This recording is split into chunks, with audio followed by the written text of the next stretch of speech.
I am Michael Dixon, commander of the Afterthoughts podcast, father to a non-existent son, husband to a non-existent wife, and I will have my vengeance on this episode or the next.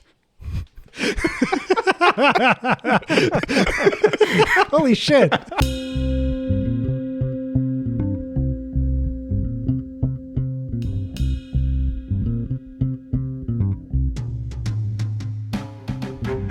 I'm sorry, can we just back up? You're the commander?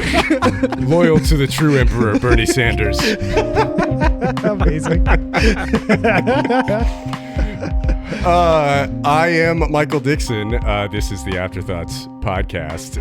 We're a democratic institution here, but, even if one of us seizes power, I promise I'll give it back.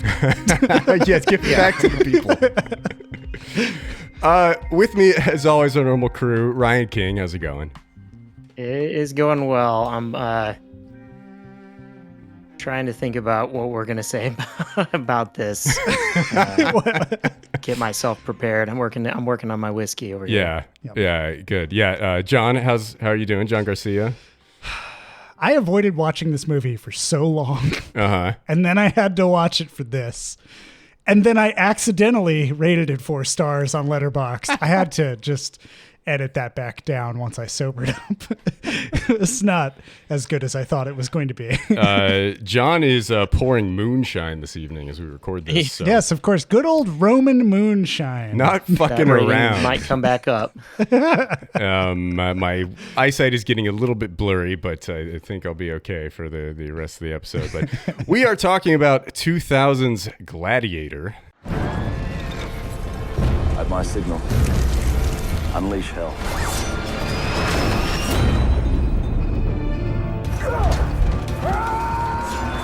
Who is he? I'm required to kill, so I kill. Tell me your name.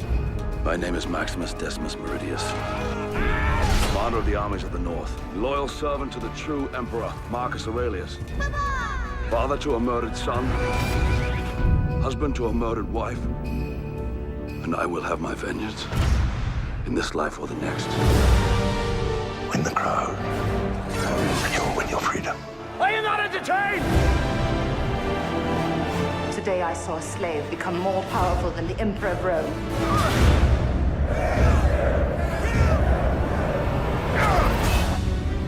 I will give them something they've never seen before.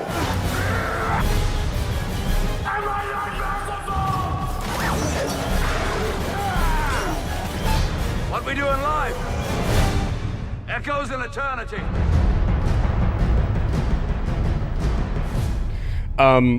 I thought this would be interesting because Gladiator 2 is coming out soon, and because I loved this movie in high school, and I have not revisited it since then.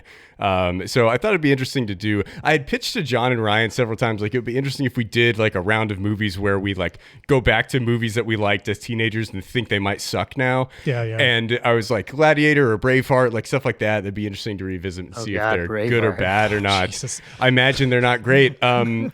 But John basically does that like once a month, just picks That's a movie true. from his childhood that he liked, and then all of a sudden we're talking about a fucking Tom Cashback Jane or movie. Tom Jane. Punisher 2004. Gladiator is much better than Punisher 2004. How dare you? I I don't know about this. God. Yeah, so when I watched this, I was like, look, I see exactly why I liked this as a teenager. It's Ridley Scott directed film starring Russell Crowe as a commander of the armies of the North, who is fighting an imperialist battle to destroy all of the evil peasants that are not bowing their heads to the Roman Empire. Yep. He reports to Marcus Aurelius, the emperor of Rome, played by Richard Harris. His son is Commodus, the Emperor in Waiting, played by Joaquin Phoenix, in a very creepy Phoenix role that I distinctly remember from watching this as a kid. Like, oh shit, that guy's a really good actor, and he's like a terrifying performance.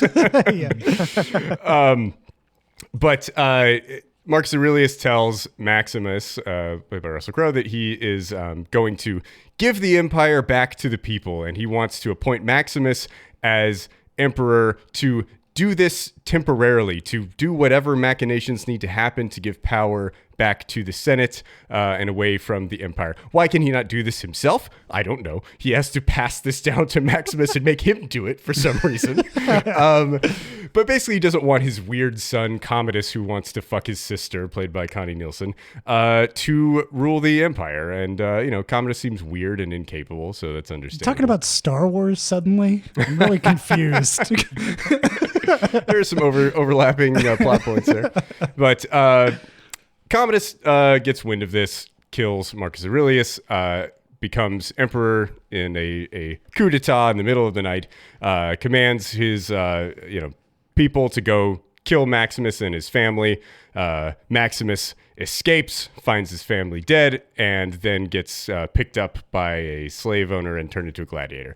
And that's the story. Real fairy tale. It's a big, epic action movie with some really great cinematography, some interesting slow motion choices that I was like, wait a minute, what are we doing here? Yeah. I thought good editing for the most part, aside from those weird slow motion choices. Good acting. I don't really know why Russell Crowe won Best Actor for this, being just like big, strong guy that grunts. I was also confused by that. He did have one scene where he got to cry about his dead wife and son, but unclear why he was the one that was lauded for this movie. But it's Ridley Scott. It's very capably done. I think it's a very well put together film. I don't know that it has much interesting to say. I think it's very confused in its message, and I don't know that Ridley Scott or the movie or the screenwriter really knows what they're trying to say with this film. There are parts that seem very like pro-democracy, give the power back to the people, and other parts that just very much contradict that and don't really make a lot of sense. So I don't know, like it's an enjoyable watch. Like there's some really cool battle scenes and the cinematography is very well done. Phoenix is very good, but I was like, yeah, I've matured beyond this movie now. Like I can still appreciate technically how it's well done. But, when I was like 16, I was like, oh, this is like top 5 movie of all time. And, definitely do not feel that way anymore. This is not a top 5 Ridley Scott movie. Ridley Scott's an interesting director. He's very hit and miss, I think. And this one is kind of in the middle of the road. But Ryan, what did you think of Gladiator? I'm guessing that he had to hand him Maximus the power because it's like Bilbo to Frodo. Like he can't give up the power himself. It's too intoxicating. He thinks by giving it to him. He knows the moment he gets back to Rome, he's going to party hard. He's going to forget all about it. This is probably just the second time that I've watched this, and I'm pretty certain the last time I watched it was when it came out. Maybe in the theater. I don't quite remember. I kind of remember. I've intended to go back and watch this, and especially with a sequel coming out, which makes no sense. I don't. Zero sense. That I remember it being fine.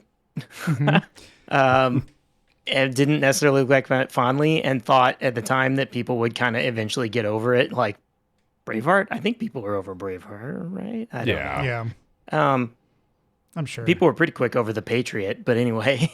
So as years go on, it just seems like people keep going back to it and being like, oh, this is really Scott's great movie, or it was just a great movie, and they keep revisiting it, and I'm like, do I not remember something about the movie? I remember like his family died, and then he was a gladiator, and then he died, and he killed the emperor. I'm like, I don't really remember a whole lot else. Yeah. And that's because, like, honestly, I pretty much just described it. It's a very amazing technical, especially for 2000, looking movie. Ridley Scott's touches there. There's some of that early 2000, like, weird decisions with cameras and directing, but not too bad, not too off-putting. There's fucking real tigers. I was actually surprised by that. Part, yeah. There's a lot of real wheat fields too. Yeah. Hands brushing through wheat fields. Hands going through wheat. You're like on the cusp of a Terrence Malick film. When you're right there. Yeah.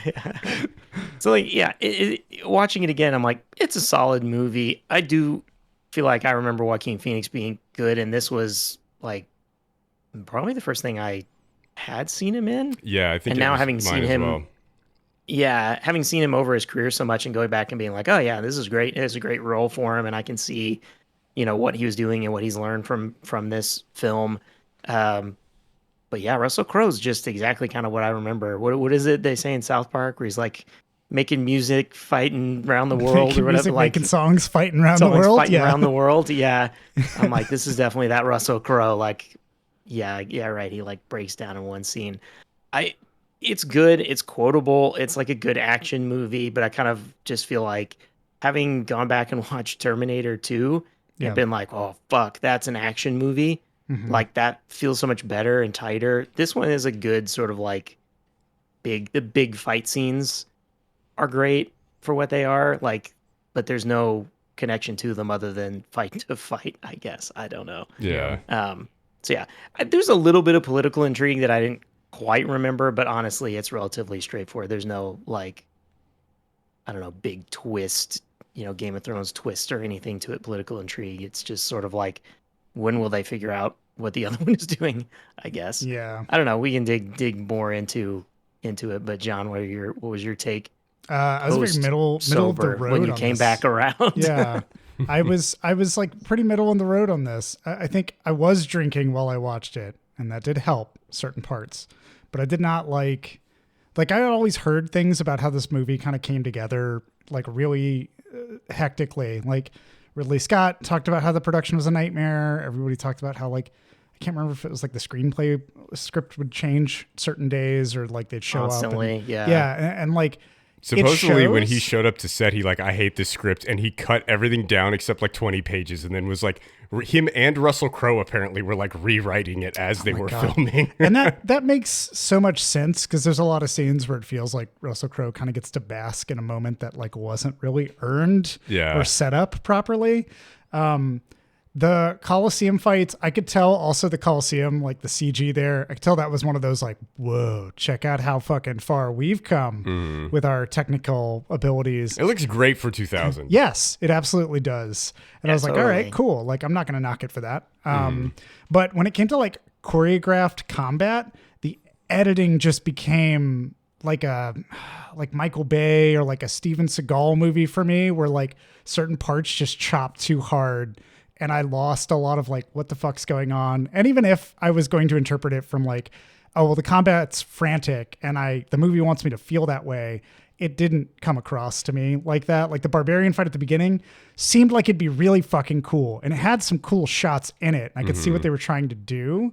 But like that one where for no reason Maximus just rides by a tree and just slams his sword into it and leaves. Yeah. What the fuck is that? I thought he like decapitated somebody behind that tree or something, and then like it got lodged in, and it was just like, yeah, fuck it. Like the fight's just going. He's gonna drop that sword and pick up another one. He's gonna almost kill his friend, and then they realize that they're on the same team.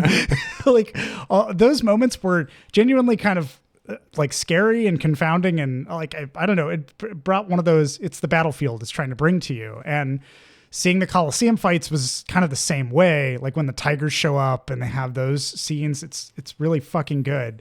But anytime that there's more than a few blade exchanges, it just becomes like cut here, cut here, cut here, cut here. And you can tell the choreographed pieces were like that day. They were like, just fuck it. Russell Crowe, you're going to do this.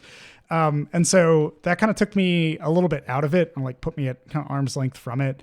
And then the political intrigue was again not existent enough for me. There were so many moments where I was like, well, wait, this fucker's going to trust the old curmudgeon senator who has just been established to be the only curmudgeon senator who doesn't like Joaquin Phoenix. Like there didn't feel like there was as much dimension to the politics as I wanted there to be.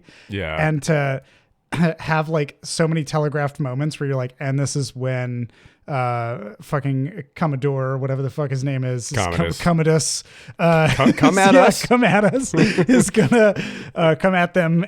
He's gonna go send his guards to grab them, or like the fucking guard that betrays the like right hand man who betrays Maximus. Quintus, Quintus. Like at the end, he has like a moment, but there's no conflict in him at all in what he does. And then later Maximus is like, my men are still loyal to me. And I'm like, dude, Quintus like fucked you up. And like, I don't know what you're talking about. So I enjoyed it because there were quips. I also laughed at a few moments that were probably not supposed to be laughed at, but they were funny.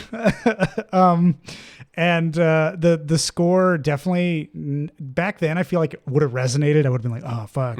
But now it's a competent Hans Zimmer score. It's kind of what you come to expect for this type of movie. Yeah, exactly. And when it kicked in at certain points, I was like, all right, movie, I see what you're trying to do. I wasn't like as engrossed as I probably should have been. So pretty middle of the road for me. And it was my first time seeing this movie too. The only times that I've seen any part of this movie is literally when a friend would be like, dude, I got HBO and like my parents, they're away. You want to watch Gladiator? And like, you watch R-rated movies. Yeah. And he would just like fast forward to the parts where they're fighting. And I would be like, okay, I mean, I guess it's kind of cool. I don't know. But yeah, that's my takeaway from it. Not my favorite Ridley Scott movie by far. And probably not one that I'm really going to go back to anytime soon. But if like a friend was like, hey, you want to watch Gladiator? I'd be like, fuck it. Sure. Let's throw it on. Why not? Yeah. I want to talk about that dynamic you're talking about, John, where like there are quips in the movie and like I feel like the movie doesn't know whether it wants to be a serious period drama or a quippy action movie. And it's trying to do both of those things. And I don't think it works very well because of that. And like the scene that I laugh the most at is when, they've captured Maximus, they brought him out into the woods, they're about to execute him, and all of a sudden, he starts going badass and kicking everybody's ass, and then, one of the guards like tries to pull his sword out of his sheath to kill him, and it can't get it out, and Maximus, fighting for his life, like trying to kill all of these guards around him, takes the time to pause and go, the frost, sometimes it makes the blade stick, and then take out his sword and cut his head off. I'm like, what the fuck is it? Like, this is not the moment for that. Like, he's worried that his wife and kid are being slaughtered. He's trying to fight for his life, and he stops to make like a pithy comment. It's like, what the fuck is this? And there are like so many. It seems like they designed Maximus's character just to say quotable lines throughout the movie. And it's like when I was in high school, like everybody knew all of Maximus's lines. It was like, are you not entertained? My name is Gladiator. The long speech about I will have my vengeance. Like there are all these moments that are just crafted to have him say cool shit that just doesn't like seem to really work in the course of the movie, I think. Yeah, I agree. I think that when that scene happened and he was like, the frost makes the blade stick, I was like, here is a moment where as a commander, I understand, I think I understand the intention underneath it. Not from like a tonal, like we're trying to make an action movie, but if he is the most experienced soldier they have and he's won so many fucking battles for them, he would be so knowledgeable about the nuances of fighting in different climates and different environments and all of that. And he is taking a moment to mentor another soldier before cutting his head off. Like in that moment, I feel like he, as a soldier, understanding this is your duty, like you're trying to do your duty and I'm trying to survive. Maybe he like instead stabs him in like the fucking thigh or something and gives him a lesson in like cold climate. Could be like some shit like that. And then later that soldier comes back and is somehow thankful for it. I don't know. Or maybe he's fucking executed by Commodus. Who knows? But it seems like that was a throwaway line and a throwaway moment that was like, check out how fucking cool he is. Mm-hmm. And then he's going to hop over a stump and throw his blade in a horse. And like, and he said it with a big grin on his face. He did. Like, what the fuck? Like, so happy with himself. Not like, it's just tonally not what the scene is asking for right now. Maybe he was just like that all the time. We didn't really get to see much of it beforehand. He's hugging the dead hanging feet of his wife and he's like, I told him that the frost would make the blade stick. You should have been there. It was so cool. And like that was the scene they cut, obviously. It didn't help. Very good mucus work in that scene. Yeah. Yes, he did spit on a lot of things. But yeah, that's like, isn't that like 5 minutes after he does the frost, the blade makes the blade stick? It's like immediately after in the movie. And I assume a day has passed or something as he's riding a horse to Spain. Apparently he's going to Spain, I guess. Like, that was where I don't know confused. Where they're fighting in the north, but then he's going all the way to Spain. That seems like a pretty far journey. I thought that everybody just called him the Spaniard because it was like there was like a wrestling story or something. I just never registered. Yeah. I'm assuming that his home is in Spain, but then all of a sudden it looks like he's in Morocco when he's a slave and like doing gladiator training, but they never show him on a boat at all in the entire film. Yeah, so I don't know. Well, he's like knocked out. Yeah, he's supposed to be Spanish, and Maximus is based on like 8 real people, right? One of which was a Spanish, Okay. soldier. And Rome did have like Northern Africa territories. Yeah. And, so I'm like, I guess he went to southern Spain, got knocked out, and they took him across in one day, and then he woke up. It's not very far. They just like walked him over the Yeah. basically a puddle over there. I'm just saying, even Sean Connery tried to speak Spanish in The Highlander. Apparently, Russell Crowe didn't try. Yeah. Apparently Russell Crowe wanted to and was doing like an Antonio Banderas impression. And Ridley Scott was like, God, that would have been amazing. That would have been. Ridley Scott was like, no, we're not doing that. Hearing his Greek accent now. It's so hard for him to do a British accent. Going from Australian to British is so hard for him. And like, because it's a Roman period piece, everybody has a British accent for some reason, which is that's always how it happens. Right. Yeah, just strange. The scenes that I really liked, and it's kind of like, it's interesting to think about. This movie is, as you described it, Dixon, an epic. It's telling this story of trying to get from one place to another back home. But I feel like it has such a claustrophobia to it that doesn't give me like the sense that they're in a big city or a big space. Cause when I think about it now after watching it, it's like, what are all the scenes that I've seen the characters in? There's like 2 colosseums. There's the smaller one and the big one. There's like several tents and several rooms and a cave, like jail cell cave. And that's like pretty much it. And of course a big open field, like battle at the beginning, but beyond that, there is not, I don't feel like there were that many scenes where it's like, okay, now it's this massive epic sweeping scale kind of thing. And so at times I felt like it pulled in so personally that I just was like, did they not have the budget for the rest of Rome? Or like some of the scenes are like quickly kind of hurried. I would see scenes with a lot of extras, but I don't remember any of them. None of them utilize like the characters of the drama really well to a point where it's like the gladiator escapes into the crowd, or, there's using like the amount of people that were in Rome. It never put me in awe of the empire. I always was just like, all right, I guess Rome, we see it on a map at one point, and Caesar talks about how dope it is. And he's like, this is everything that I've made. And then from there, all I know is there's like 5 people in a room at any one point in time. And I was just kind of curious if that's like, did y'all pick up on that or feel that same kind of smaller scale for it? I know it's a hurried production in a way when they're trying to scrap stuff and do whatever, but... Yeah, it felt like they were trying to give you the thought that there were a bunch of people like right off screen at any given point. Like there are conversations that are supposed to be in like bustling urban areas, but there are only 3 people on screen, but you like hear some stuff and see some shadows moving around. And but yeah, it does feel kind of small scale when you think about it from scene to scene. There's just not that many people on camera at any given time, except for the big opening sequence. Yeah, the first big fight feels like a good-sized battle. Like they did a good job with that. And I get there's some shots in the Colosseum where they mix extras and some digital extras together to give some scale. But you're right. Other than that, there's not a lot. It's interesting. It's like 2 people talking in a lot of those scenes too, honestly. Yeah, I always thought of it as a much bigger budget. What was the budget on this thing? Like I bet it was pretty big. Yeah, it's just one of those where I'm like... They had to pay Russell Crowe and Ridley Scott a lot of money. I'd imagine Joaquin Phoenix was cheaper at that time. Yeah.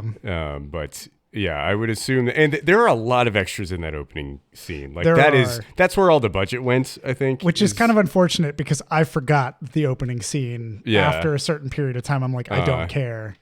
By the time that they bring people into because they talk about how the games are going to be like 150 days of games, and then it's like 3 days and the emperor's dead. Like, whoops. Yeah. Sorry. I would have loved to have seen a montage where Russell Crowe grows out his hair and has a beard and does all this other random shit. Yeah. That would have been great, but I guess not. For me, that kind of like just stuck in the back of my mind the whole time I watched it. I just kept thinking there would be more. And then when it ended, I was like, okay, that was it. And I moved on. I don't know how they're going to do Gladiator 2. And why is it not called Gladiators? Why isn't Ridley Scott following James Cameron's playbook where you just put an S and a $sign at the end of it? Good point. Yeah. Gladiators, or the Gladiator. Yeah. I read that Gladiator 2 is supposed to be like Paul Mescal's character is supposed to be like Connie Nielsen's son grown up 20 years later. Okay. But I don't know why such a royal person would be a gladiator unless he befalls the exact same fate as Maximus did. But yeah, and Denzel Washington is in it, and it's like some sort of high-ranking political official. Macbeth? Yeah, I don't know. It seems weird to me. I really like Paul Mescal, and I'm going to go see it and just see how it goes. But Paul Mescal? Who? Paul Mescal. He's done a lot of like A24 indie films. Oh, Paul Mescal. Oh, Paul Mescal. There we go. My brain was like, that's not Pedro Pascal's name. He did All of Us Strangers last year, which I really liked. That was in my top 10 last year. He did After Sun, which was also a very good indie movie. I didn't like it quite as much as the general consensus. He was in The Lost Daughter. He's been in a lot of like really good indie films over the past 3 years. Gotcha. Okay. So this is his first like big studio film that he's doing. Oh, oof. I'm interested to see how it goes. I'm not super optimistic after watching this to see where they take, the storyline for that child 20 years later. But maybe somebody actually wrote a competent script. Who knows? Also, we didn't talk about the Gladiator's fetish for grabbing the earth and rubbing it sensually in his hands. Oh, yeah. I assume that's like a gymnast with chalk type of thing. Which is why I drunkenly texted Dixon in the middle of my movie and said, hey, I've got a pitch for you. It's Gladiator 2, but it stars Jim Cotta. Yeah. And that's all I said. That's it. It's like LeBron throwing the chalk in the air before the game starts and just getting all the journalists covered in chalk, which is pretty fucking funny. But yeah, I mean, this movie is what it is. I do want to talk a little bit more about the kind of the emperor and what the fuck he's doing, because I think it's just so stupid and weird. And like the movie paints Marcus Aurelius as this just wonderful, noble ruler who he's a sweet grandpa. He really wants to give it back to the people, and he knows his son is a shithead and he wants to do the right thing. But like he's sitting there after this battle where they have literally murdered all of these, natives that refused to pay taxes to the Roman Empire.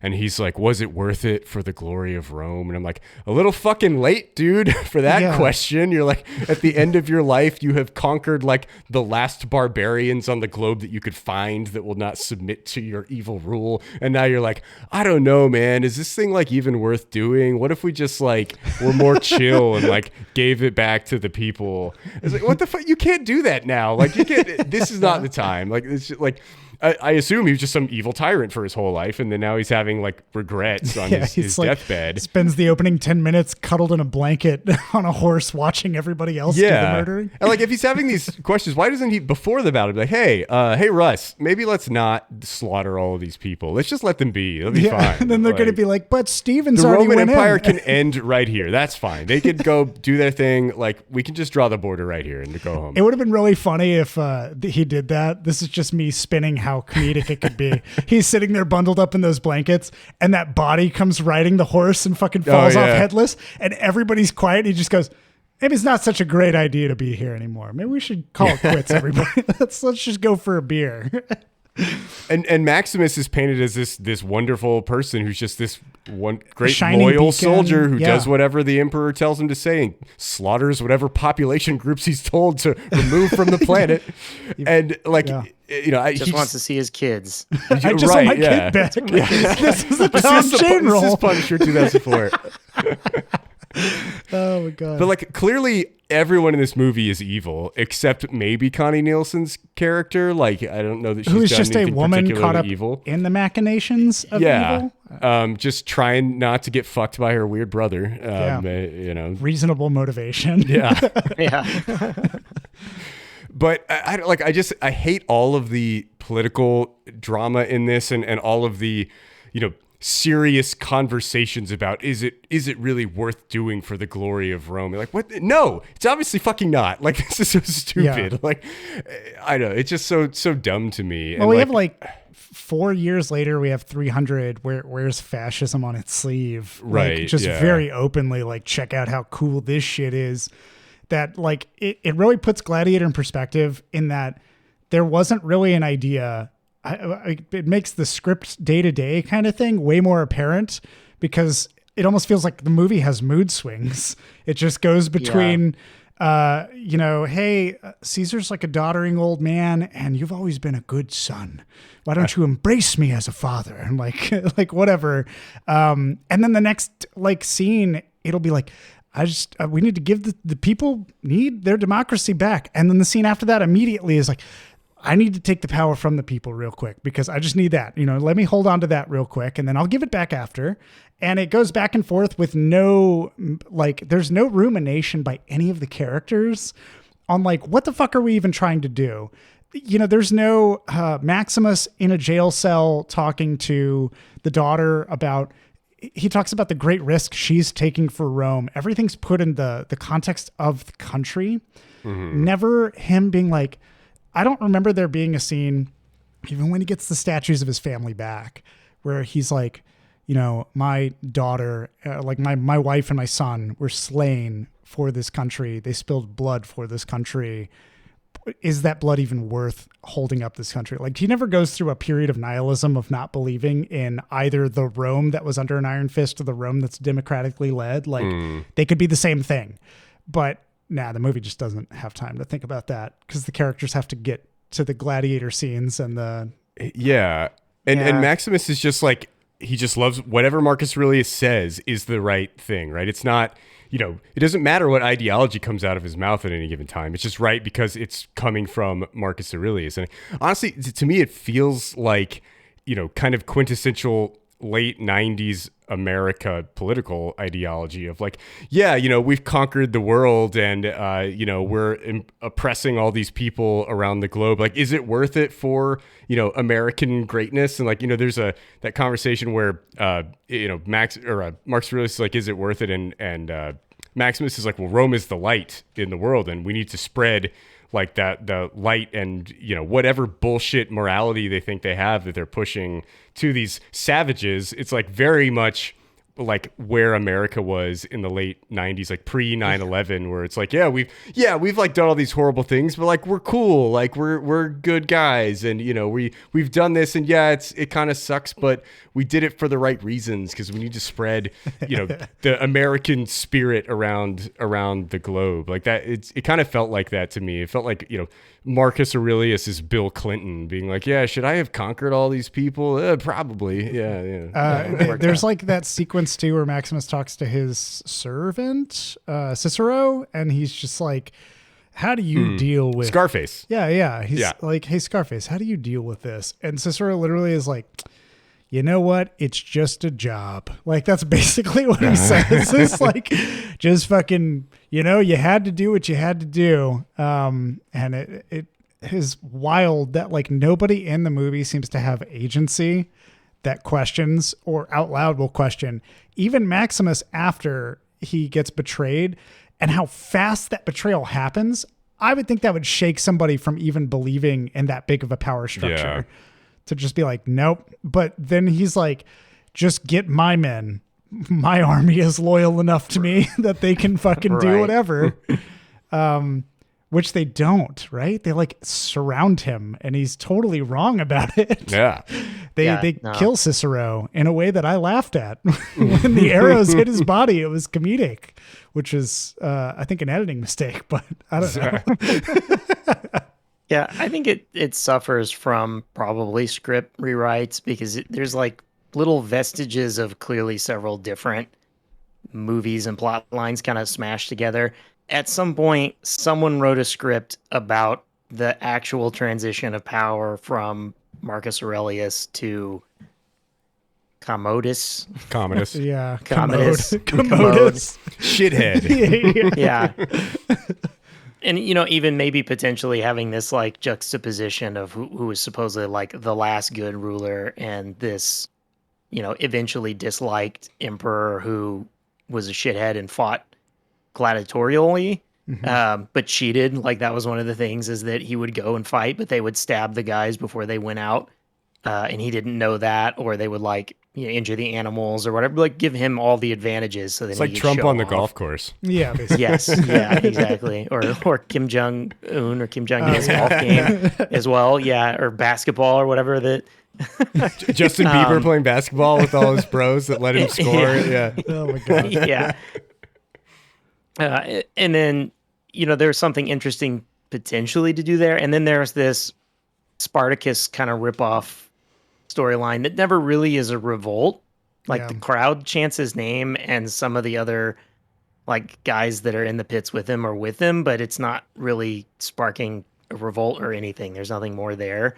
Yeah. Yeah, and so then you just sort of end up with fight scene to fight scene because we lost both threads. And I think a simple point to this, we put no effort behind this. He has his armor. He brings his, we see his armor several times. Has the 2 horses on it. Has his horses earlier.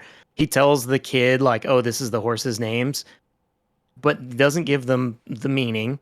Yep. That would be an opportunity to be oh, this is strength and this is honor, and of what their names are and how that's important to him and how that's Rome's quote or the military or something, right? There's something you could build on there, but no, literally he gives those names and they translate to Silver and Trigger, which is Tonto and the Lone Ranger's horses. So it's just a throwaway. It's an in right? joke.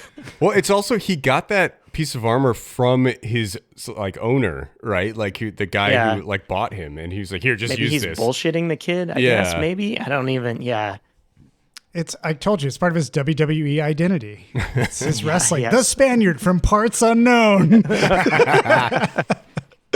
But yeah, even when he talks to the kid, right, there's this potential to maybe have a political discussion with him, because once he recognizes oh, he's the future you're ruler, the heir to the throne. Potentially, or heir to the throne. He just tells him he can crush his conversation. skull with his bare hand. And the kid laughs at it. Yeah. I guess that was the humor of the time. I don't know how the fuck that works out. The closest we come to any true subterfuge, interesting scene is when Joaquin Phoenix is talking to his sister, and he's got the nephew in there, and he's oh, did I ever tell you the story of this other emperor and how he was betrayed? And then he goes through all that. And that's cool. That was a better example of where that scene's going and how he's using his power and knows what's going on somewhat. That's okay, could we get some more of that potentially? Actual trying to feel each other out, actually having these discussions. Yeah, I think that this movie would have benefited a lot more from ambiguity in its edit and in its presentation narratively. So here's sort of 2 examples, and you can take it in. The owner of Maximus, who used to be a gladiator, and he has that whole bit about how he was released by the emperor and whatever. His character for the longest time is I only care about money. I only care about money. And the only thing that makes him change is when Maximus just goes, also the new emperor killed the man that you met that freed you. And he immediately changes kind of his mind, his tune to be oh, okay, well, I guess I'm going to help you. To instead invert that and have him be as heartless and soulless as he could be, maybe would be interesting, where it's he talks about valor and the fact that he was a gladiator and they bond, and you feel there's this growing connection where Maximus could trust him. And then when Maximus comes to him with that is where the betrayal point happens, because he's well, he killed the emperor that you loved that freed you. And he's well, it doesn't matter, because money's really what matters. That kind of twist be fucking interesting to see that happen. And and Maximus is sold out, because he's sold out at the end anyway. He gets captured 5 minutes or 5 seconds after the owner is oh, die with honor, do whatever, fuck that. And then Commodus is the same. If I had never seen Commodus smother Marcus Aurelius, I would have gotten to live within the Roman bureaucracy, the Roman sort of saving face of the emperor's dead. He died in his sleep. And you wouldn't know if Maximus was telling the truth or not. You'd have to kind of trust him because he's our protagonist, our hero. But like, what if he's fucking wrong? And what if instead you showed anytime Commodus is with his nephew, it's not creepy, or with his sister, it's not creepy for the first half of the fucking movie. He's telling his nephew stories about previous emperors, and it leads up to that moment. Like, those are all the things that I feel like premeditated script could have bought. And it just couldn't be with this. Well, you're right. If we have that, the ambiguity would be really easy to have the conversation with Maximus about like, hey, you're going to get it. And then Commodus comes out later and is like, oh, he died.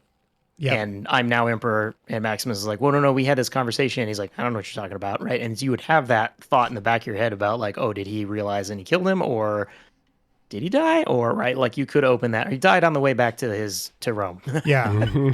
Yeah. Right. I think that I like your turn with, is it Proximo? Yeah, Proximo. Yeah. Not Mark Hamill. Yeah, it would actually be interesting. Yeah, not Mark Hamill. If no, exactly like you're saying, he's like, oh, the guy that you loved, like, he killed him. I think the response would be like, yeah, he freed me, but like, I wouldn't have been a slave in the first place if like, yeah, exactly. This wasn't such a shitty kingdom, right? Like that everything is going to end horribly for everybody. Well, Dixon, what do you think about those treatments? Like, just from a story structure, does that speak more to the politics that you would like to see in a movie about a gladiator? Like, I guess I'm dancing around the question here of what do we want to see from the Roman Empire, everybody? Like, I mean, I think less moralizing bullshit I would have appreciated. All of this talk about the grandeur of Rome and how wonderful Marcus Aurelius was. It's like, it just makes me think of like 90s technocrat I mean, we still have that, but that type of politics, and just you have to do whatever the great leader says, and oh yeah, we want to give power to the people, but it would we just can't do that right now because of blah, blah, blah, blah, blah. Like, I don't know, all that stuff. I was like, just fucking, like, if you're gonna make a gladiator movie, don't make it a moralizing piece of shit about the grandeur of Rome and like the good types of emperors and the bad types of emperors and all of that shit. I don't know, like, it has almost a B movie plot, right? But like, it tries to be an Oscar baity type of period piece epic when at its core it's Punisher 2004, right? Yes, like, absolutely. It's just like, man has everything stripped away from him, becomes hardened and full of vengeance and anger, and all he wants to do is kill until he inevitably meets his demise, right? Like, it's the plot of every single action movie since 2008. Oh, man, if Roy Scheider had been Marcus Aurelius, we really would have been cooking here. So I feel like if it would have embraced that type of thing more, but just did it with high production values, like, okay, that could be pretty cool. Yeah. Or if it was trying to actually say something politically, if it had done so in a more coherent fashion and tried to actually say something about empires and democracy and all that. But it was just like, I feel like the movie just didn't really know what it wanted to do. Yeah. What are the base ingredients for this story? Like, what should, in your mind, they lead to? Because let's just recap like the archetypes we have. We have let's ignore also some of the moralizations of those characters and just talk about their power, their dynamic, their politics here. We have a disgraced and fallen from grace general who has been reduced to like an individual, basically. He's no longer part of... He's a slave. He's a slave. He's no longer been part of the big machination that has afforded him all the luxuries and wonders of his career, even though he never got to go home. He just got to constantly kill shit. It's got like a woman who is trapped in the tip-top, like highest point of power, political power, but she is still a woman and cannot act as like the governing body of the country, and is reduced to still just being like, hey, you're going to bury an heir. We have the jealous and like completely lunatic fucking heir to the throne who is not going to inherit it just because his father decides he's not worthy of it. I feel like that's where everything kind of like breaks down. It really is more like the perpetuation of this power and the corruption of this power would, if they were to pass from crown to crown, would have made the story much stronger in not like he's seizing it, but like he's still inheriting it and he decides to banish or do some, he never liked Maximus anyway, even though he professed to. you really set the stakes up to be like, here is an individual been reduced to nothing who has to build up grassroots community movement, rebuild like the democratic society that Rome once was, and overthrow what Rome has become. Like the birth of renewal, like this Phoenix story, renewal. Not the Joaquin Phoenix story. Not the Joaquin Phoenix story. No, but from the ashes has to something has to rise, oh God, that would have been another great early 2000s thing if Russell Crowe turned to the camera and he's like, from the ashes, the Phoenix must rise. And like, fucking, they're just setting Rome on fire or some shit. But I feel like that's the story. Even if it wasn't what the script initially was, that's what it was trying to tell, was like, hey, one person can make a difference and overcome this grand level of corruption. But then it got all fucking muddled when some of the senators were good and some of these other people were good. All the senators seemed like shitheads to me, just like selfish, corrupt people that was like, I don't know that they're the right people to take over this country either, but yeah. It's like that one dude that's just like, the curmudgeon old senator who's always just like, have you ever shaken hands with somebody who has the plague? Like, what do you think about that, Commodus? And like, he's so fucking smug about it, but he's never done it either. So it's just definitely not. Fucking, I don't know. Do you? Never touched a poor person. Come on. I don't know. Like, were they going for that? I think there's this like feeling of like, oh, he's going to overcome it or whatever. And I feel like the end of the movie is supposed to be this like, oh, I guess you're supposed to be surprised that it's an underdog story. Dies. It's like, anyway. I don't even know if I'm supposed to be surprised that he died, more so inspired, because that's what it felt like when he dies. It's just like, hey, check it out. The sacrifice is worth it. You get to go be with your family, and Rome is safe. The democracy has been saved. Like, is it? And we don't see that it is, and we don't see the fallout of any. Right? We have no idea what happens to the country after this. Thank God there's no hard cut to like beautiful flowers growing everywhere, and everybody's holding hands. Because we can only assume the Senate's not going to be like, oh, this kid's it, right? They're going to be like, well, we'll hold it down until he's of age, and then they'll fucking fight amongst each other about it, and the mom will try to it'll just keep going. Which I feel like that maybe the movie had set some of that up of like, even if you think you can, it doesn't matter, there's too many people conspiring for all this power, and the system is corrupt and violent because it's Rome. It's violent as all get out, right? Yeah, would it doesn't feel nihilistic either, right? The movie seems too quote uplifting. I feel like the movie is basically saying that revenge is worth it. It's like, he died, but he killed that motherfucker in the process. Yeah, and he was the one that people actually buried instead of just leaving his body to rot in the middle of the Colosseum. That was the scene I laughed at too, where they zoomed out and everybody's like, they're all carrying Maximus's body very reverently away, and Commodus is just rotting in the middle of the Colosseum. No one cares. I think then again, like going back to probably the original idea, if you had Commodus start off popular just out of like, he's young, he's the new emperor, he goes out and he does these little fights and shows off, and he wants the people to love him. But as he like keeps going, the more crazy shit that he does, the more people like lose the interest with him. And then at the same time, Maximus is kind of getting popular, and what he feels like he's doing the same thing, and he doesn't understand like, why do they like him? Why did Dad like him? Like, right? And I think it's like vaguely there in this movie, those things, but it never really gets that, and we never really see that like Joaquin go from like popularity to tested by the people. Really, like that would be interesting to then have that and talk about that, but it's like we'd have to talk about it. Well, and also the only way that we know that that's happening is that they're having these conversations in the Colosseum, and it's just like implied that like they have microphones and speakers and everyone in the crowd Yeah, can that's understand right, what they're saying. And it's like like the gladiator that defied an emperor. It's like, who the fuck knows that? They're just hanging out there in the middle of a 50,000 seat stadium on the 50-yard line, just like talking shit to each other. The crowd doesn't know what's going on. Like, why are you so offended by that? I want to edit this movie now and take out any of the audio scenes when they have the far away shot.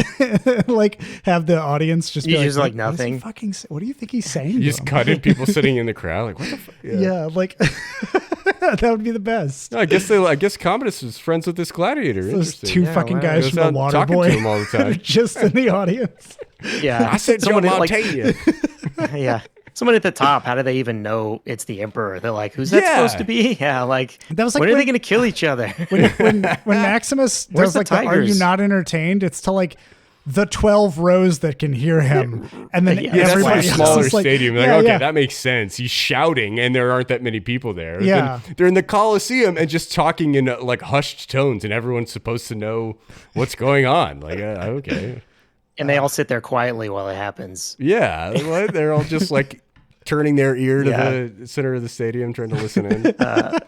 I never really thought of this, but the same kind of thing in those like war movies where the general like rides down the front of the line. Yep. And is like inspiring speech to everyone. Braveheart. Yeah. And I'm like, there's someone way the fuck back that's like, what? And then eventually is his he friend's saying like, to charge yet? He just said to go. Just fucking go. Like, just shut up. That I would love that's got to be a Monty Python sketch or something, right? Where they're doing like a game of telephone back to the back ranks. Oh yeah. Wait a minute, he gave the mooning command. We're all supposed to pull up our kilts now. What is he talking about the moon for? The sun's out. I don't understand. Oh man. This movie now is even more clearly confused as to what it's going to be. There's that scene in Gladiator too where he's like, "What do we do in life? Echoes in eternity." It's like everybody's supposed to hear this rousing speech. Yeah, echoes in the Colosseum. Oh my god. Those Colosseum scenes are still badass. Everything else about the movie, I'm not as much on board with, but the Colosseum scenes, when he's commanding people, when he actually shows that he's a great strategist, it's like awesome, because the opening strategy is just to throw bodies at those barbarians. Everything after that, it's like, all right, form the phalanx. Yeah, let's like all try to coordinate together. And, it was kind of getting an Expendables vibe, like better done. But, there was kind of like, we're a bunch of scrappy slaves with nothing to lose. Let's fucking do it. I was like, hell yeah, I'm here for this. And then it doesn't really go on for that long. It becomes much more, fuck Maximus up. Doesn't matter. Maximus also seems like a bad general. Like when they're attacking the barbarians and Quintus, his right hand man, is like, hey, like we're too close. Like we need to get back. Like they're within striking range of the enemy. And Maximus is like, no, the range is fine. The casualties are acceptable. It's like, what the fuck, dude? You're just like, yeah, fuck them. Like, our soldiers are going to die. Like it's battle. It's whatever. It's like, it just seems to have no care whatsoever for his men. And so when they immediately betray him, I'm like, yeah, all right, okay, that's fine. And when he keeps insisting that they're loyal, I'm like, no, dude, why would you think that? You were ready to sacrifice them. Like, fuck off. Yeah, it's another thing it never shows us. Like, again, I think that the idea of like, oh, this general, right? Because that happened like in Rome. That's happened, even more recently, and like that there's this general that everybody likes, that the military follows over whoever the current leader is, but like. Yeah, we don't really get to see that. We're just sort of vaguely told that and told to believe it. And then the only time it's ever called on, it doesn't happen. Yeah. Yeah. One thing that I do think is also good about this movie is I spent about 20 minutes online trying to figure out how to pronounce his name. And the most consistent one I could find was Jaimin Hunsu. I don't know if that's correct. I could not find a video of him saying his name, but I always really like him in any movie that I see him in. He just feels very genuine to me, and I really liked his performance in Gladiator. I think he's not in the movie a ton, but when he is, the character almost feels like a cheap way to provide humanity to other gladiators and make you realize that there are other people that are in this predicament. But I do really like him as an actor, and I thought he gave a great performance. Yeah, when he showed up, I was happy. I was like, cool, I'm going to get some high quality acting out of this. And I just immediately knew, I was like, all right, he's going to be kind of like the cool-headed friend who is down for whatever with Maximus here. I could tell by the way he shoved toothpaste into his wound and said, "You're all better now." that was what this relationship was going to be. But yeah, I agree. Anytime that I see him in a movie, I'm like, all right, I like this. Like it goes up a notch. He's always great in any role that he's in, and he just has, I don't know what it is about him, but he just has this just genuine nature about him that just makes his characters feel very real and lived in and experienced. Yeah. Totally. When he showed up, I was like, "Oh fuck, he's in this movie." Yeah, yeah. He's one of those actors who are like, "Oh, I love that guy. Who's that guy?" Yeah. Like, yeah, he's you can't remember what you've seen him in before, but yeah. Who was the other like really big dude who was in the slave pool? Oh yeah, he looked like he was a wrestler or something. I thought he was a wrestler or football player. I just assumed he was like training the gladiators, but then also was a gladiator. Yeah, and they just kept focusing on him. And then he just like left the movie. Like he just stops showing up at some point. I'm not really sure. Oh, he's a German American actor who's also a former Mr. Universe. It all makes sense now. Yeah, they were like, let's get somebody in there. He was in Conan the Barbarian. Okay. Ridley Scott was a big fan. Yeah. I bet he was the engineer in Alien or Prometheus or whatever. Like, yeah, get a shredded dude. He's like such a major part of that gladiator group. And it's like he just stopped showing up to set one day or something. I was also, okay, wait. Pops back up at the end. Yeah, when they're making their break, which also I'm kind of confused because Maximus turns to the rest of the slaves and goes, only hold them off for long enough. You don't need to do much more or something. He says something like that. That implies that at any point in time when fighting all of these Praetorians that you can just be like, I was just fucking with you. I'm going to walk away now. Okay, it's cool. But like, he just makes it sound like they can just leave and survive. And I guess it's like one of those like flee when you need to, but they're in like an enclosure that is surrounded. There's no way they will make it out. They'll all fucking die. So it's kind of a needless throwaway line that makes Maximus seem kinder than he actually is, where he's just like, he should have just been like, "Gods be with you," and like fucking leave. Like, just go. Why not? But now he's got a fucking process. Like, he's trying to just make it seem like he's a nice guy. He's going to give the power back after he sees the Democratic Republic. Yeah. When I watched this, I purchased like a couple years ago, and I just haven't watched either of them, but I purchased a double 4K pack of Gladiator and Braveheart. I was like, 16-year-old me would love this. I'll see if this is good. I haven't watched the Braveheart one yet, but I watched the 4K disc, and it looked really good on 4K. It was shot really well. Yeah. They have the theatrical cut and an extended cut on the 4K, and I was like, oh, that's interesting. Oh, I didn't know there was an extended cut. I'll watch that. And it was like the option to watch it or to watch it with an intro by Ridley Scott. It's like, all right, sure, I'll watch the intro. It's like 30 seconds of Ridley Scott sitting on a couch being like, so this is not the director's cut. The director's cut is the one that you saw in the theater. It's shorter than classic. This one. There are extra scenes in this version that were removed during the editing process, but I guess they're worth seeing if you want to. And then it just ends and then goes into the movie. That's like, amazing. That reminds me of on one of the recommended refutes, I talked about Death Row Game Show and how the director had 20 seconds at the beginning of that where he was just like, look, okay, I'm not really proud of it, but what it is what it was. So enjoy. Like that's, oh my god, same energy. Like, you could tell that the studio is like, we're putting out an extended cut because it'll make weirdos buy discs and like, you know, it'll like increase DVD sales. And Ridley Scott was like, no, and they're like, no, we don't care, we're gonna do it, we have the right to do it. And he's like, well, at least let me be on the disc saying that it's not my movie and that it's shit, you know, I made the theatrical cut, that was my cut. Like, whenever Russell Crowe is in the desert, let me edit in the unicorn from Legend, god damn it.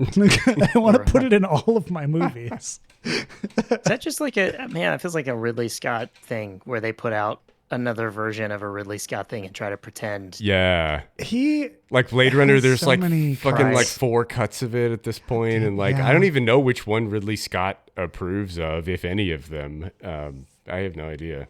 I'm surprised he doesn't do it for other movies where it could well work, or the studio doesn't try either. They just kind of gave up. I don't remember recent Ridley Scott ones where they were like, let's put a different cut here. Yeah. Maybe he's just a bastard about it. Anytime they do it, they're like, ah, fuck it. We're not going to deal with this anymore. We're done. It's like Coppola keeps recutting his own movies. You know, it's like Apocalypse Now had the theatrical cut, and then Redux, and then the final cut. God. And like he just recut Gladiator 3 recently and called it Gladiator Coda. And I was like, I'm weirdly curious about that. I Gladiator hated 3? Oh, I'm sorry. I mean, Godfather.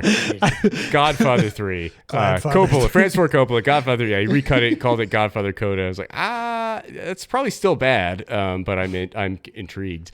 But yeah, it's like he keeps fucking with his movies and putting out re-edits, but at least it's him doing it, you know, and not just like a studio deciding like, yeah, let's put out a unrated cut just so we can like get people to like pick it up at the store because it says it's unrated. What do I have to do to get a studio to re-edit back to normal George Lucas's movies? There is nothing that you can do to Fuck. get them to do that. God damn it. Yeah, I don't know what that's about, but I haven't seen it. What was different? What did you see? There were a few scenes where I was like, oh yeah, I don't remember that, or some scenes that maybe felt a little bit longer. It was nothing consequential. Like the theatrical cut is fine. Like it didn't need the extra scenes. That's unfortunate. I didn't feel like it dragged, but it was stuff like, oh yeah, I see why they cut that. Like it's just, you know, stuff that didn't need to be there. Yeah, I guess they did one. He did one for Napoleon. He announced the one for Napoleon when Napoleon was in theaters. God, that movie is ass. Yeah. Yeah, I remember before look at Joaquin Phoenix now. Right, yeah. Oh, Phoenix is terrible in it too. Like it's a really bad movie. Yeah. And yeah, Ridley Scott announced before the theatrical cut came out that he was going to do a 4-hour cut and they were going to release it on Apple TV or something. I don't know if that ever happened, but when I heard that, I was like, oh, that's interesting. Like, you know, maybe I'll try to watch that one. And then I saw the theatrical cut and I was like, I don't want another second of this movie. The only 4-hour cuts I'm interested in are Scorsese, Oliver Stone, and Ari Aster. I'll take a Coppola 4-hour cut. Oh yeah, sure, why not? I can't wait to see Megalopolis. I've heard things about it. I am very fascinated by Megalopolis. Yeah, have not seen it yet.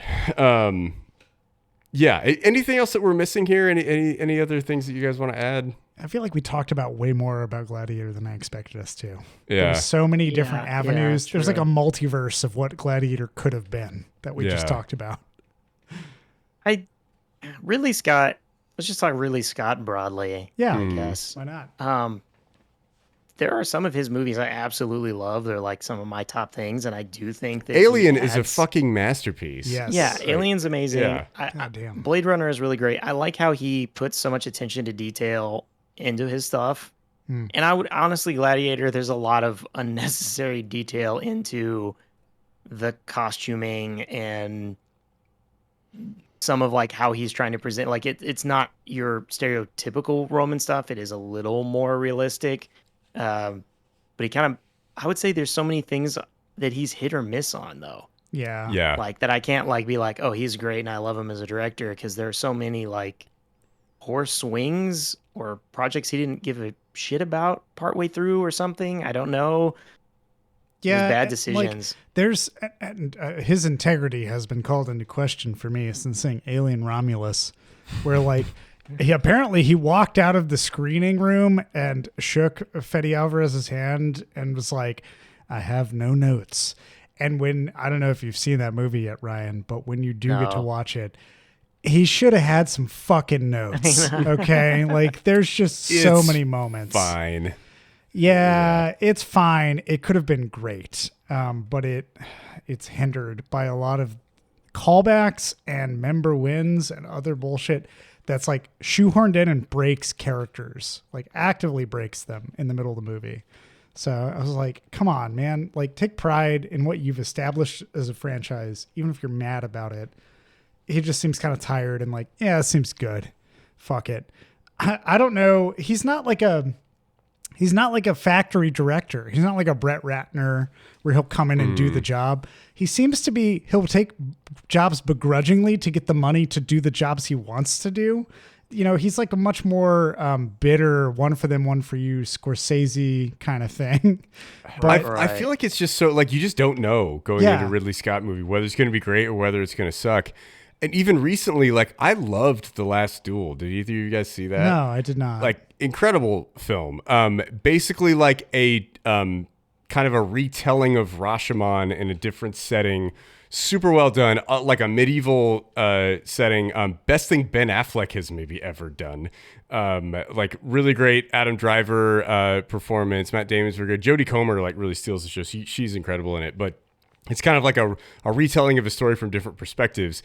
But it doesn't do it the way Rashomon does, where it just kind of shows you the same exact story beats, but like slightly different. It's like you get different aspects of the story from different characters, and you're kind of understanding different points of view from a little bit broader perspective. And I thought it was really great. But then the same year as The Last Duel, he came out with The House of Gucci, which is just awful. Yep. And Adam Driver is also in that. And Adam Driver is great. He's terrible in House of Gucci. Like, really, why are we asking Adam Driver to do an Italian accent? Let's not do that. But like, that was terrible. Napoleon was terrible. I have no idea whether Gladiator 2 is going to be good or not. But he's a very talented director who gets big budgets to make his movies. And sometimes they're fucking home runs, and other times they're just disasters. And sometimes they're just forgettable, you know, kind of in the middle of the road. And yeah, it's weird. I suppose I will take that over it being consistently bad or forgettable all the time. Oh, I mean, like, Ridley Scott is clearly like He's one of the onto most something. Really talented talented directors of the past, 50 years. But Absolutely. it's just the end product is not always great movies, but you can tell he's like, he knows what he's doing. He has a vision. He's creating every movie that he makes is very well made technically. And sometimes they're fascinating stories and sometimes they aren't. And I think it really is, I don't know how much of a hand he has in the scripts that he's making. Obviously in Gladiator, he had a larger hand in it because he just hated the original script. But, I don't know how involved he is in that, in like, the characters and the story and that. But that seems to be the thing that's either hit or miss in his movies. They always look incredible and they're very well made, but you just don't know whether the story is going to grip you or not. Yeah. Yeah. I also like his epic movies, like any of his movies that are big or big war movies or whatever, are all terrible. And I think that he just keeps getting to make them because people remember Gladiator as being so excellent. But it's like, Napoleon, Exodus, like. Oh, he made that? I was wondering if he made that. Was that also Russell Crowe? No, that's Christian Bale. No, that's Christian Bale. Yeah. He did the Russell Crowe Robin Hood. Like. Oh, wow. I do remember watching that in theaters and I like never thought about it again. There's a Russell Crowe Robin Hood? Yeah. I remember liking it, but I was like in college and I don't remember if it was good, but I don't know if it's good now. I remember enjoying it when I watched it and then just kind of never thinking about it again. I thought Kevin Costner killed Robin Hood's career. Yeah, I think pretty certain that one bombed hard in the theater. Why does he keep working with Russell Crowe? That's super weird to me. Like they've done like 4 movies together. When did Russell Crowe beat somebody with a phone or whatever the fuck he did? When was that? I think not before Robin Hood. Long ago. Okay. Wasn't it? There's the first movie that came back into theaters after COVID, and it was still definitely during COVID, but it was like, the first movie to like bring theaters back was a Russell Crowe vehicle called Unhinged. Yeah, I remember that one. I remember that. Oh, where obviously he plays an unhinged person. Who's like he stalking plays the family. It's like a thriller. Crazy fat guy who's just like wheezing and trying to kill everybody because he has road rage, and it was a horrible movie. Oh my God. And now he's a priest. Have you seen that movie that he's in? What? No. Oh God. We got to watch it. It's like the Pope's Exorcist is what it's called. Oh, I remember when that came out and I decided I had no desire to see Come that. on, Dixon. We got to watch Russell Crowe try to do an Italian accent. It is pretty alarming how badly he's let himself go. Like it's He's great in Nice Guys, and then love him in Nice Guys. Also love Ryan Gosling in Nice Guys. Yeah. Like he actually gets to do something other than just stare off into the distance, and it's great. That's it's always nice. good to see Ryan Gosling have a personality in a movie. Yeah, it doesn't happen very often. Yeah. He was 2005 when he like chucked that phone at the guy. Okay. And it honestly had no effect on his career. Like he didn't miss a beat. Hey man, Mark Wahlberg's out there getting work. I know he apologized to the dude guess. that he beat Nearly Blind, but he's still there, doing what he does. No, he immediately turned around and was in A Good Year and 3:10 to Yuma, An American Gangster. Like he just went back to making movies. Boom. Why not? American Gangster is another Ridley Scott movie that I dislike that Russell Crowe is in. Yeah. Ridley Scott period pieces. He just needs to. I don't know. What is Ridley Scott's wheelhouse that we think here? Because he's good. Apparently he did it's cool sci-fi. sci-fi. Nobody Sci-fi has really one. seems to. He did. I mean, he does But cool shit. but Alien and Blade Runner are so different. Like It's true. Sure. I don't know that you could even Noir? say those are in the same Noir and wheelhouse. horror. Ridley Scott seems to know about atmosphere. Yeah. And when you yeah. get to a period piece, it's harder to generate atmosphere because the world just naturally has a cultural atmosphere. But The Last Duel's a period piece and it's great. Fair enough. But then he's done a lot of really bad period pieces. So I don't know. It's just so hit or miss. Like he has small things too, like Thelma and Louise and Yeah. Oh, yeah. was it Matchstick Men with Nick Cage? Oh, that's Ridley Scott? Oh, I didn't realize that. Yeah, like he's constantly everywhere. pumping out movies. Like that's I think that's why he's so hit or miss, is because he's putting out like 1 or 2 movies every year for 3 days. He's so prolific. He's like a slugger in baseball that hits like 240 and strikes out every other at bat. That's why you gotta have and like it's bases he loaded hits when like he comes. 45 home runs a season, but he just strikes out all the time. Yeah. Anyways, that's the legacy of Ridley Scott, everybody, as we've all just discovered together. What a guy. Yeah. What a director. If he comes up to bat when like H.R. Geiger is on second base, then exactly. he's gonna do okay. But I remember him talking about Alien and how like he picked the alien design out of a book. He like pointed to the xenomorph basically, and somebody's like, "Oh, you mean like you want to make modifications?" He's like, "No, I just want that." And they were like, "Ah, shit! Now we got to figure out how to do this." Well, good on you, Ridley Scott. Lean on your strengths. Lean on other artists to help you. You know, bring them up with you in your directorial style. Sure, go for it. yeah. Cool. All right. Well, I think that about does it for Gladiator. Ryan, would you recommend this movie? You know, I'm gonna say you can pass on it. Yep. It's a fine watch. Like it's an enjoyable watch. It's not something you're gonna get up and walk away from. It's not that disappointing, and I guess maybe that's what like even Ridley Scott's worst movies are watchable. Like they're Napoleon never isn't horrible. Is Okay, not well I didn't watchable. watch it. I'm not interested in watching Napoleon in the first place. So yeah, so like it but there's just so much better action movies, and you're right, there is just this like window there in the late 90s and the early 2000s where we thought we were really, really awesome, and the movies kind of reflect it. Yeah. And the movies that got popular for all the wrong reasons like reflect it, and you go back and they're like either they're really questionable like American Beauty, or they're like this where it's like it really wasn't that great. Everyone was just like hyped up on the coolness of it, I guess. Yeah. Hear me out here. What if we just like ban Australians from being in leading roles? No, Margot Robbie could be in a leading role. I do. No, Australian men. Yeah. What if we just ban Australian that's men? what Yeah, like Yeah, Mel okay, Gibson, Russell Crowe. I don't need any Hemsworths or anything. You know, it's I fine. don't mind whatever. Chris. He's cool. And yeah, no, there's nothing wrong with Chris Hemsworth, but like a leading- I wouldn't miss him. You know? Yeah. I feel like all of these big action movies is like they all have Australian leads for some reason, and they're all like either bad or forgettable or problematic, and or like, why is Sam Worthington in things? I don't need him anymore. I will say, I want to put a qualifier on that. I would say we would ban him from like big Hollywood productions. I wouldn't mind seeing Hugh Jackman in an indie film. I feel like Hugh Jackman could handle that. He might have some range. Sure. I don't think he's ever tried anything like that, really, but.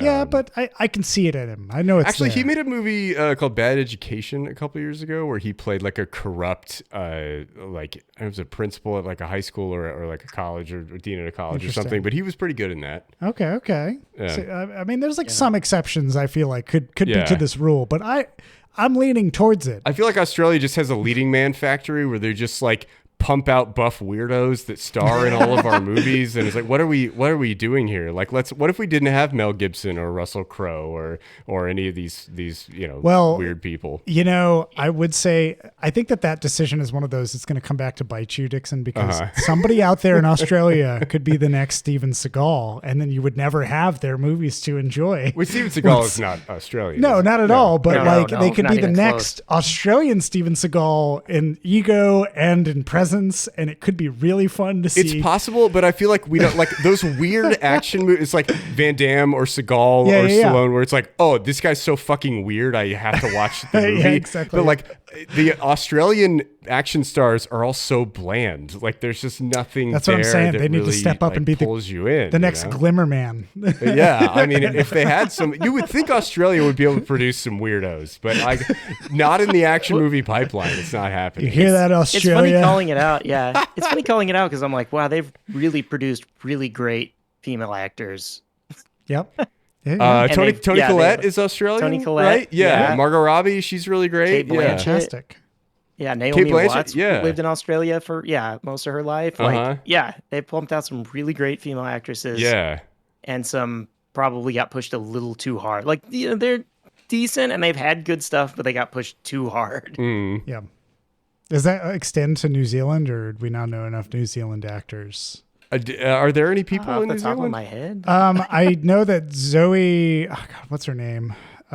She's the stunt coordinator for Tarantino stuff. She was in Death Proof and whatever. She's an actor from New Zealand. Oh, okay. She's a Kiwi. Good for her. Carl Urban. Carl Urban is a New Zealander. Well, Dixon's gonna extend it now. Yeah, I like the Flight of the Conchords guys. Oh, okay, yeah. I don't know. I mean, Jermaine does some like big movies and stuff, but you still haven't seen Dread, have you? With Carl Urban, where he takes his mask off. Oh yeah, come on. That's a good one. That's honestly decent. Carl Urban, when he gets to just kind of do side stuff, is much better. I saw the Stallone Dread and had no desire to see the sequel because of that. And because I'd seen Carl Urban before. There you go. We know your opinions on Taika Waititi. So. Oh yeah, I hate Taika Waititi. We already know where you're at on that. Okay. Anyway, John, would you recommend this movie? I'm gonna say no. It's my first time seeing it all the way through, and even I wasn't really wowed by it, and I had to claw my way to find something that I liked. I know I rated it 4 stars initially. I was inebriated, and I've adjusted to 3 stars. Much to Ryan's point, you can take it or leave it, and it's not going to be a bad time if you end up watching it, but it's not one of those where I'm like, oh my God, I got to go out and watch Gladiator again. I really enjoyed it, and I think from the conversation we've had, there's so many different avenues in which it could have been better, and I expect more from Gladiator 2 now than I did before this conversation.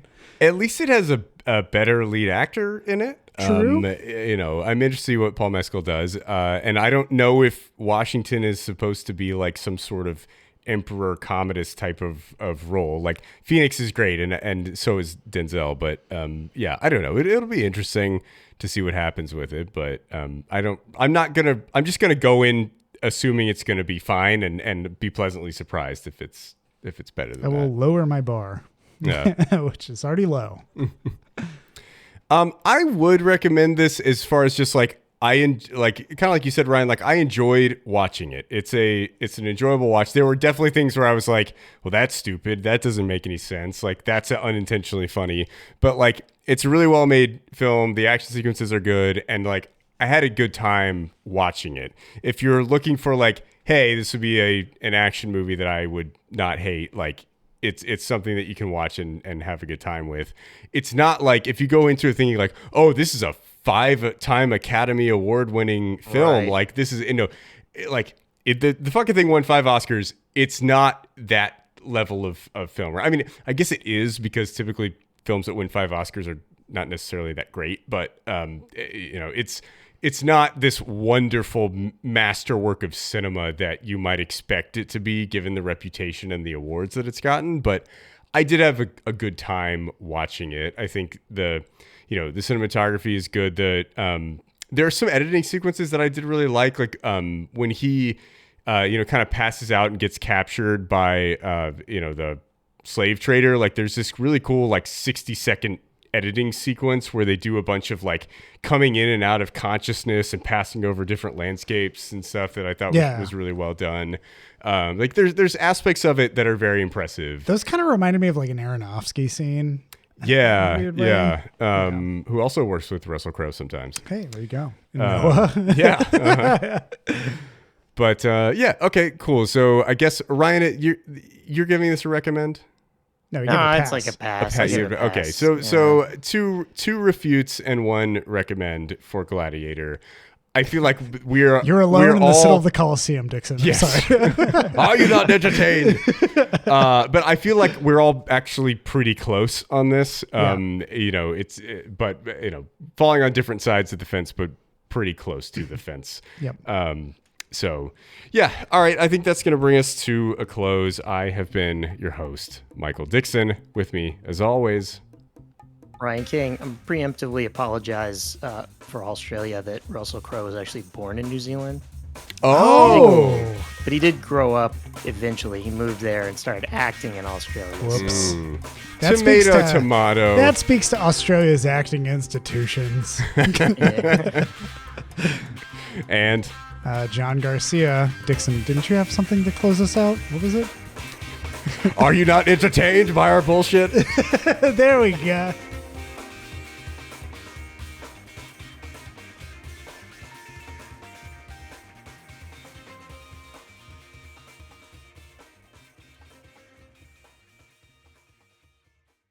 Hey there, movie buffs, TV toughs, and all listeners in between. John here from the Afterthoughts podcast. I just wanted to drop in at the end of this episode and say thanks for listening. If you've got afterthoughts of your own to share, hit us up. You can find us on Twitter, Facebook, and Instagram at The Afterpod, or jump into a conversation on our Discord server. You can find info for this and more at theafterpod.transistor.fm. Thanks again for listening, and we'll catch you on the next episode.